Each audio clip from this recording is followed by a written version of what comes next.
जानकी जीवन स्मरण जय जय राम.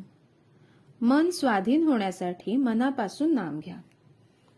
जगात आजपर्यंत पुष्कळ लोकांनी दानधर्म स्वार्थत्याग केला, पण त्यांच्यामध्ये कर्तेपणाची जाणीव राहिल्यानं खऱ्या अर्थाने त्यांना निस्वार्थी बनता आलं नाही. खरं म्हणजे आमचं मन आमच्या ताब्यात आल्याशिवाय आम्हाला निस्वार्थी बनता येणारच नाही.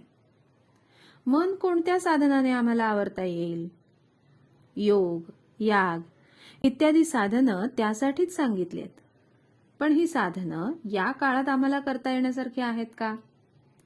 ह्या साधनांसाठी लागणारी काळाची अनुकूलता आपण राहतो त्या परिस्थितीत आपल्याजवळ खास नाही.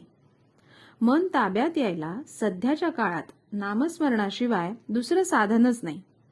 कारण आज एक नामच भगवंताने अवतार रूपाने आमच्यासाठी शिल्लक ठेवलंय. तेव्हा मन स्वाधीन होण्यासाठी सर्वांनी मनापासून नाम घ्या. नाम घेत असताना मनाचं स्थैर्य बिघडवणारे जे विकार आहेत त्यांना आवरण्याचा प्रयत्न करा. मनाला सर्वात मोठा विकार कोणता बाधत असेल तर तो म्हणजे अभिमान.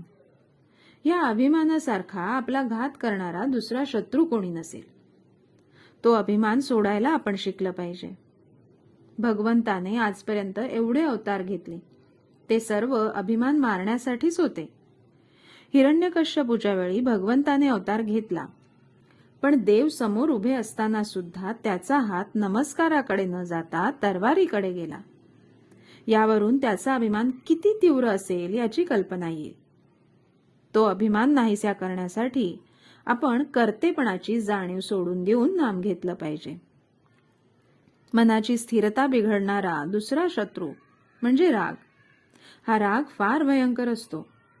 मोठमोठ्या तपस्वी लोकांची तपश्चर्या याने धुळीस मिळवलीय. हा राग आवरण्यासाठी आपल्याला राग कशामुळे येतो हे नीट समजून घेतलं पाहिजे. व्यवहारात आपल्याला नीतीची बंधनं घालून दिलीत, ती सर्व आपण पाळली पाहिजेत. नीतीच्या बंधनात राहणाऱ्या माणसाचे विकार आपोआप आवरले जातील. ही बंधनं कशासाठी घातली आहेत याचं मर्म समजून घेऊन वागलं तर राग आवरता येईल. आणि राग आवरला म्हणजे त्याच्या पोटात लपून बसलेल्या काम, लोभ, मोह इत्यादी विकारांनाही पायबंद पडेल. याप्रमाणे नीतीच्या बंधनात राहून तुम्ही आपलं मन भगवंताकडे विनम्र करा. भगवंताकडे जाऊ लागा. मन आपोआप तुमच्या मागे येईल, कारण तो त्याचा धर्म आहे. भगवंताला विसरू नका. तुमचं मन तुम्हाला आपणहून सहाय्य करील याची खात्री बाळगा.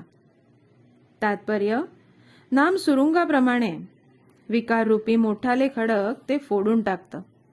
जानकी जीवन स्मरण जय जय राम.